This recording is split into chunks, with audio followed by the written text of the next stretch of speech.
Друзі, буду хитрити з моїми собачками, бо не хочуть уже з м'ясом їсти таблеточки. Так, Максик. Максик, твоя порція. Так, Максик з'їв, молодець. Вже не знаю, як хитрить. Так. Друга порція. Лисичка. З'їла швиденько. Лисичка. Лисичка. На, Сірушка.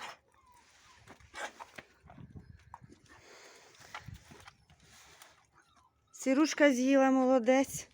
Оце як лисичку заставить. Так, синочкові менше, саме більше, Максу 3. Так, це лисичці. Синка, іди сюди. Друзі, будемо вдячні за будь-яку допомогу для наших собачок. Синочок, треба синочка вговорити якось. І лисичку.